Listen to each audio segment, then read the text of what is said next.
basically I took it to an autocross and started having all kinds of misfires.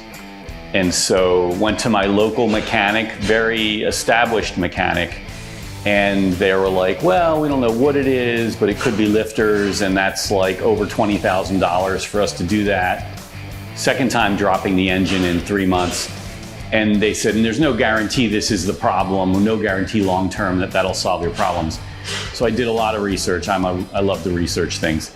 And I ultimately found Jake, I found FSI, and gave him a call and said, here's my situation. He goes, number one, you don't have lifter problems, you have bore scoring. It was a big investment, and I had to decide, do I want to sell this car as is and get something else, or do I want to invest in a car that I felt like it was a keeper if I could just get through this engine stuff. It handles beautifully. The 996s are,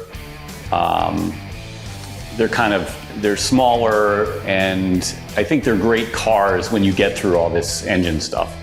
And so I ended up committing and got the engine installed by a great installer out of Philadelphia.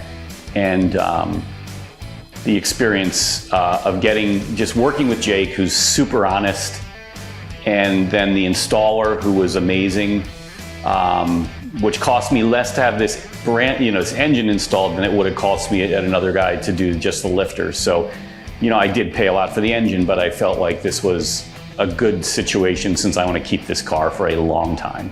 I always had a fear in my head about, is something going to go wrong? And now I did a 800-mile road trip throughout Pennsylvania through kind of mountainous regions, and it was incredible. I never got close to flooring it, maybe a few times just for fun, but the car always had the power I needed on tap. It shifts perfectly, and I don't have to worry about it. It's just so much smoother and faster, and I haven't autocrossed it yet. I'm probably going to do that this season, and I'll know more then, but so far phenomenal, and I'm excited. Like, it's going to get better and better over time as the engine gets more use and as I do upgrades.